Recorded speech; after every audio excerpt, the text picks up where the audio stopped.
ये वीडियो सिर्फ educational purposes के लिए है और फाइनेंशियल एडवाइस नहीं है। किसी भी इन्वेस्टमेंट डिसीजन लेने से पहले अपने फाइनेंशियल एडवाइजर से सलाह लेना जरूरी है। नमस्ते दोस्तों, मैं हूं विक्रम और आप देख रहे हैं मार्केट टॉक्स विद विक्रम, जहां हम मार्केट की बात करते हैं लेकिन हमेशा समझदारी के साथ। भाई देखो, आज का सीन थोड़ा अलग है। मार्केट का मूड, यूएस इकोनॉमी की हालत और ग्लोबल फैक्टर्स एक साथ काफी इंटेंस लग रहे हैं। मतलब स्टॉक मार्केट करेक्शन का रिस्क भी है और रिसेशन के साइंस भी ग्रेजुअली दिख रहे हैं। पर यह सिर्फ पैनिक का सिग्नल नहीं है। अगर सही समझा तो एक स्ट्रेटेजिक अपॉर्चुनिटी भी हो सकता है। आज इस वीडियो में हम बात करने वाले हैं कि कैसे US government shutdown, liquidity squeeze, debt और हाउसिंग की फ्रिजिलिटी और गोल्ड सिल्वर का अनयूजुअल सर्ज, ये सब एक साथ मार्केट और इकोनॉमी पे इंपैक्ट डाल रहे हैं और कैसे ये शॉर्ट टर्म और लॉन्ग टर्म दोनों रिस्क को एक्सपोज कर रहे हैं। बस ध्यान रखो, हर चीज इंटरकनेक्टेड है और गलत मूव या टाइमिंग का इफेक्ट काफी बड़ा हो सकता है। वीडियो लास्ट तक देखो, क्योंकि आज हम स्टेप बाय स्टेप समझाएंगे कि कौन से सिग्नल्स मार्केट करेक्शन और रिसेशन की तरफ पॉइंट कर रहे हैं और कैसे स्ट्रेटेजिकली नेविगेट करना इंपॉर्टेंट है। अगर आप स्टॉक मार्केट में नए हैं या अभी भी कंफ्यूज्ड हैं कि शुरुआत कहां से करें, तो मेरी special learn stock market zero to hero series जरूर देखें। लिंक डिस्क्रिप्शन में दिया गया है। बिगनर्स के लिए यह सीरीज बहुत ही यूजफुल साबित होगी। और अगर आप नए व्यूअर हैं तो चैनल को सब्सक्राइब करना मत भूलना। यहां आपको हर दिन मिलता है प्री मार्केट एंड मार्केट से जुड़ी हर बड़ी अपडेट का एक डिटेल एनालिसिस, जो किसी भी ट्रेडर या इन्वेस्टर के लिए वैल्यूएबल हो सकता है। भाई देखिए, ये यूएस इकोनॉमी की हालत अभी काफी सीरियस लग रही है। मतलब ऐसा लगता है कि शायद फाइनल विकेट गिर चुकी है। और इस सिचुएशन में जो रिस्क है, वो रिस्क के साथ एक बड़ा अपॉर्चुनिटी भी है। बस आपको ध्यान से समझना होगा और पेशेंस रखना होगा। मतलब समझ लो, पेशेंस काफी इंपॉर्टेंट है। बिना पेशेंस के ये सिचुएशन आपके लिए सिर्फ टेंशन ही बन सकती है। अब ये देखिए, यूएस गवर्नमेंट शटडाउन हो गई है। मतलब जो साल भर चलने वाला बजट था, वो 30 सितंबर रात 12 बजे एक्सपायर हो गया और नया बजट पास ही नहीं हुआ। अब इसका मतलब सिंपल है कि अमेरिका के सारे सरकारी दफ्तर जो एसेंशियल नहीं है, वो बंद हो जाएंगे, काम रुक जाएगा, पेरोल्स डिले होंगे और धीरे धीरे इसका इंपैक्ट कॉर्पोरेट सेक्टर पे भी पड़ने लगेगा। कॉर्पोरेट अर्निंग्स कम होंगी और नेचुरली स्टॉक मार्केट की प्राइसेस नीचे आएंगी। पूरा सिस्टम थोड़ा शेकअप हो रहा है। मतलब ध्यान रखो, ये कोई छोटी बात नहीं है। ये रिपल इफेक्ट काफी स्ट्रांग है और ये सिर्फ स्टार्टिंग है। लेकिन, और ये बड़ा पॉइंट है, लगता है इस बार रिपब्लिकन्स एक्चुअली चाहते हैं कि सिस्टम थोड़ा शेक हो। और ऐसा क्यों? क्योंकि इस बार कुछ ऐसी यूनिक चीजें हो रही हैं जो बेसिक इकोनॉमिक्स के हिसाब से नॉर्मली नहीं होती। मतलब हिस्ट्री रेयरली इतना सारा प्रेशर एक साथ देखती है। सोचिए, पहला पॉइंट, स्टॉक मार्केट अभी रिकॉर्ड हाई पे है।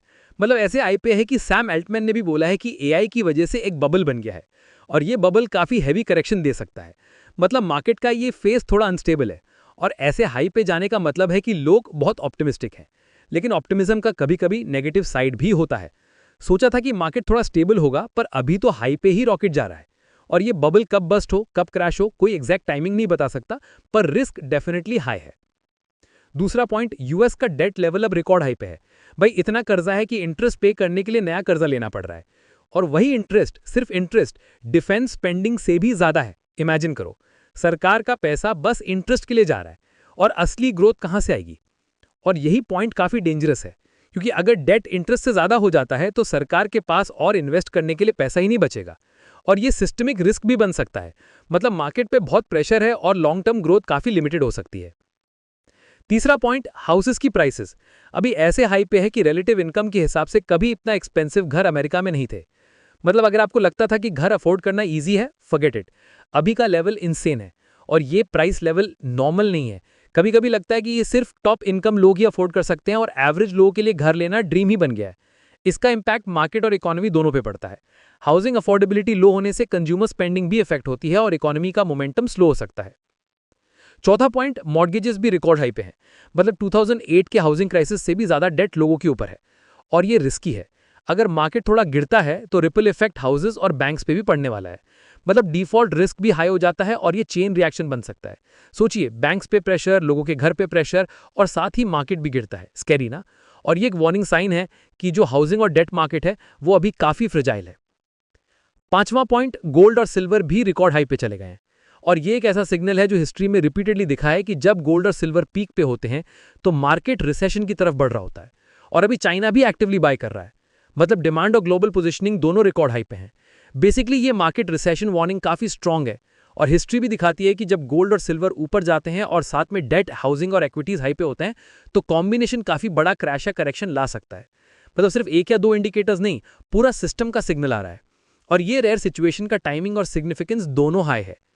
भाई सीरियसली ये 5 चीज़ें रेयरली एक साथ होती हैं, और अगर इनमें से कोई 3 भी साथ हो जाती तो हिस्ट्री के एग्जाम्पल्स देखो। 1929 का ग्रेट डिप्रेशन, 1979 का क्राइसिस, 2008 का ग्लोबल फाइनेंशियल मेल्टडाउन, और अभी तो 5 साथ में। मतलब टेंशन हाई है और अपॉर्चुनिटी भी हाई है। अब यहां तक आप समझ गए होंगे कि भाई ये सिचुएशन आपके लिए चांस भी है, पर ध्यान से पेशेंस रखना होगा। सबसे पहला, मार्केट से अभी दूर रहना। भाई सीरियसली वॉरेन बफेट का देखो, $340 बिलियन कैश इन हैंड रखा है, और ये बर्कशायर हैथवे की 60 ईयर की हिस्ट्री में सबसे बड़ा कैश रिजर्व है। मतलब वो भी अभी वेट कर रहा है, तो आप भी स्ट्रेटेजिकली वेट करो, सही टाइम पे ही एंट्री लेना। दूसरा, गोल्ड और सिल्वर में इन्वेस्ट करना, और प्लीज ज्वेलरी खरीदना नहीं, ये वैनिटी परचेज है और फ्रैंकली स्टूपिड इन्वेस्टमेंट है। सो ये क्लियरली अलग रखना। अब गोल्ड और सिल्वर का पॉइंट ये भी है कि जब ये हाई पे होते हैं और चाइना एक्टिवली बाय कर रहा होता है, तो ये एक स्ट्रॉन्ग रिसेशन का सिग्नल है। मतलब मार्केट की वॉलिटिलिटी और तलाश पोटेंशियल का इंडिकेटर है। तो इसलिए ध्यान से देखो, टाइमिंग और पेशेंस सबसे इंपॉर्टेंट है। और तीसरा, रियल एस्टेट, और यहां भी टेंशन लेने की जरूरत नहीं है। करोड़ों की नहीं, सिर्फ 10 लाख रुपए में भी आप प्रीमियम लोकेशन पे कमर्शियल प्रॉपर्टी ले सकते हो, और मंथली रेंटल भी मिलेगा। मतलब पैसा काम कर रहा होगा और एसेट भी बन रहा होगा। स्मार्ट मूव है भाई। ये समझ लो, क्राइसिस का मतलब हर वक्त डिजास्टर नहीं होता है, ये काफी बार अपॉर्चुनिटीज का सिग्नल भी होता है। बस ध्यान रखना, पेशेंस रखना और स्मार्ट डिसीजंस लेना। बस टाइमिंग और स्ट्रैटेजी सबसे इंपॉर्टेंट है। अब यहां तक आप समझ गए होंगे कि भाई ये सिचुएशन आपके लिए चांस भी है, पर ध्यान से पेशेंस रखना होगा। चलिए कुछ और एनालाइज करते हैं। अब देखिए, सिचुएशन अभी काफी कॉम्प्लेक्स है। मतलब सिर्फ यूएस शटडाउन का इंपैक्ट ही नहीं, इसके साथ साथ लिक्विडिटी स्क्वीज, मार्केट कॉन्सेंट्रेशन और फिस्कल बर्डन भी एक साथ आ रहे हैं। मतलब शॉर्ट टर्म और लॉन्ग टर्म दोनों रिस्क एक ही टाइम पे एक्सपोज हो रहा है, और ऑनेस्टली ये एनवायरनमेंट कोई ईजी नहीं है। बस समझ लो, हर चीज इंटरकनेक्टेड है, और एक गलत मूव से रिपल इफेक्ट काफी बड़ा हो सकता है। शटडाउन की वजह से इकोनॉमिक डेटा अभी रिलीज नहीं हो रहा।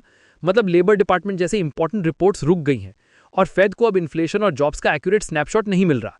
सोचिए, डिसीजन मेकिंग के लिए डेटा ही मिसिंग है, रेट पाथ अनक्लियर हो गया है, और नेचुरली मार्केट का वॉलिटिलिटी लेवल ऊपर चला गया है। इन्वेस्टर्स कंफ्यूज्ड हैं, नर्वस हैं। मतलब हर किसी की एक्सपेक्टेशंस और रियलिटी में गैप क्रिएट हो गया है। पूरा सीन थोड़ा शेकी लग रहा है, और ये सिर्फ स्टार्ट है। फिर शॉर्ट टर्म फंडिंग और लिक्विडिटी का स्ट्रेस भी है। रेपो और मनी मार्केट अभी काफी वॉलेटाइल हो रहे हैं। Treasury auctions, quarter and funding pressures और बैंक रिजर्व्स का कम होना कंबाइन हो गया है। और इसका मतलब ये हुआ कि अगर लिक्विडिटी टाइट हुई तो शॉर्ट टर्म फंडिंग कॉस्ट बढ़ जाएगा, और मार्केट में सडन स्क्वीजेस आ सकते हैं। मतलब एकदम से कैश टाइट हो जाए और प्राइसेस रिएक्ट करें, टेंशन हाई हो सकता है। इन्वेस्टर्स को अलर्ट रहना होगा, और ये टेंशन अभी ग्रेजुअली बिल्ड हो रही है। और हाँ, मार्केट कॉन्सेंट्रेशन भी एक मेजर रिस्क है। S&P के अंदर कुछ मेगा कैट टेक कंपनीज का भारी वजन है। मतलब अगर AI हाइप या बबल में से कोई ड्रॉडाउन आता है, तो पूरा इंडेक्स पर डिस्प्रोपोर्शनेट इंपैक्ट पड़ेगा। एक सेक्टर पे ज्यादा एक्सपोजर सिस्टमिक रिस्क को बढ़ा देता है, और ये वही मोमेंट है जब ऑप्टिमिज्म और नर्वसनेस दोनों एक साथ मिक्स हो जाती है। मतलब लोग कॉन्फिडेंट हैं, पर थोड़ा अनईजी भी हैं, और एक रॉन्ग ट्रिगर से डोमिनो इफेक्ट हो सकता है। फिस्कल कंस्ट्रेंट भी देखना होगा। यूएस का डेट और इंटरेस्ट ट्रेजेक्टरी अब काफी अग्रेसिव है। मतलब इंटरेस्ट पेमेंट्स जीडीपी और डिफेंस स्पेंडिंग से भी आगे निकल रहे हैं, और इसका मतलब है कि लॉन्ग टर्म में गवर्नमेंट की फ्लेक्सिबिलिटी काफी लिमिटेड हो सकती है। मतलब स्टिमुलस या रिस्पॉन्स कैपेबिलिटी रिस्ट्रिक्टेड हो जाएगी, और मार्केट्स पर ये नेगेटिविटी रिफ्लेक्ट होती है। ये एक subtle but strong macro risk है, और समझ लो ये रिस्क अभी ग्रेजुअली सर्फेस हो रहा है। हाउसिंग और हाउसहोल्ड्स की बात करें, मॉर्गेजेस और हाउसहोल्ड डेट अभी रिकॉर्ड या नियर रिकॉर्ड लेवल्स पे हैं। मतलब हाई रेट्स की पीरियड में डेट सर्विसिंग स्क्वीज कॉर्पोरेट और कंज्यूमर स्पेंडिंग दोनों पे इंपैक्ट डाल रही है। हाउसिंग एक टाइम बॉम्ब नहीं है, पर फ्रेजिलिटी डेफिनेटली बढ़ गई है, और ये पॉकेट्स ऑफ स्ट्रेस कभी भी ट्रिगर कर सकती हैं। मतलब इकोनॉमी का सेंसिटिव एरिया अभी थोड़ा शेकी है, और स्मॉल ट्रिगर्स भी बड़ा इंपैक्ट दे सकते हैं। और फ्लो पिक्चर भी इंटरेस्टिंग है। इक्विटी इनफ्लोज और बॉन्ड आउटफ्लोज एक साथ चल रहे हैं। मतलब सेंटिमेंट थोड़ा कॉन्ट्रडिक्टरी है। लार्ज कैप स्टॉक्स में फंड आ रहा है, लेकिन सेफ बकेट से फ्लोज अलग हो रहे हैं। मतलब लिक्विडिटी चेज है, पर अंडरलाइंग फ्रेजिलिटी रिमेन कर रहा है। इन्वेस्टर्स को ध्यान रखना होगा कि ये मिक्स सिग्नल है, और इस अनसर्टेनिटी के बीच स्मार्ट मूव्स ही सर्वाइव करेंगे। और हाँ, गोल्ड और सिल्वर का सीन देख लो, रिकॉर्ड हाइस पे चले गए हैं, और सेंट्रल बैंक बाइंग और डॉलर और पॉलिटिकल अनसर्टेनिटी की वजह से ये commodities alternate store of value बन रहे हैं। और जब गोल्ड और सिल्वर ऊपर होते हैं, हिस्टोरिकली मार्केट रिसेशन के सिग्नल्स भी साथ होते हैं। प्लस चाइना भी एक्टिवली बाय कर रहा है। मतलब ये सिर्फ प्राइस सर्ज नहीं, ये रिस्क ऑफ सेंटिमेंट को कंफर्म कर रहा है, और मार्केट को एक सटल वार्निंग दे रहा है। मतलब एकदम से इग्नोर नहीं कर सकते, और अगर टाइमिंग सही हुआ तो ये एक स्ट्रेटेजिक हेज का काम करेगा। भाई देखो, ये सब चीजें साथ में आ रही हैं, और ऑनेस्टली ये एनवायरनमेंट में वेट एंड वॉच ही सबसे स्मार्ट मूव है। कैश को प्रिजर्व करो और हाई क्वालिटी डिविडेंड स्टॉक्स और कमोडिटीज जैसे गोल्ड को हेज की तरह यूज करो। पेशेंस और टाइमिंग सबसे इंपॉर्टेंट है, और एक बार अपॉर्चुनिटी मिले तो स्ट्रेटेजिक एंट्री ही काम करेगा। भाई ये मोमेंट सिर्फ पैनिक का नहीं है, ये इंसाइट और अंडरस्टैंडिंग का है, और जो कामली और स्मार्टली नेविगेट करेगा वही लॉन्ग टर्म में बेनिफिट देख पाएगा। टाइमिंग और अवेयरनेस अभी किंग है। चलो दोस्तों, आज का सेशन यहीं खत्म करते हैं। अगर आपको ये वीडियो वैल्यूएबल लगा और आपने मार्केट के कॉम्प्लेक्स सिग्नल समझे तो लाइक जरूर करें। ये सिर्फ एक क्लिक नहीं, बल्कि आपके लर्निंग जर्नी का एक्नॉलेजमेंट है। अगर आप चाहते हैं कि ऐसे इंसाइट्स आपके दोस्तों और ट्रेडिंग बडीज तक भी पहुंचे तो शेयर करें, क्योंकि नॉलेज को स्प्रेड करना ही स्मार्ट मूव है। अपनी सोच और डाउट्स हमारे साथ कमेंट सेक्शन में शेयर करें। और अगर आप नए हैं या हर दिन मार्केट अपडेट्स और स्ट्रैटेजीज पे वैल्यूएबल इंसाइट्स चाहते हैं तो सब्सक्राइब करें और बेल आइकन भी दबाएं, ताकि कोई भी क्रूशियल अपडेट मिस ना हो। भाई याद रखो, ये मोमेंट सिर्फ पैनिक का नहीं है, ये स्मार्ट डिसीजंस और पेशेंस का है। जो कामली और स्ट्रेटेजिकली नेविगेट करेगा वही लॉन्ग टर्म में बेनिफिट देखेगा। ध्यान रखो, टाइमिंग और अवेयरनेस अभी किंग है। मिलते हैं नेक्स्ट अपडेट के साथ। Safe trading, smart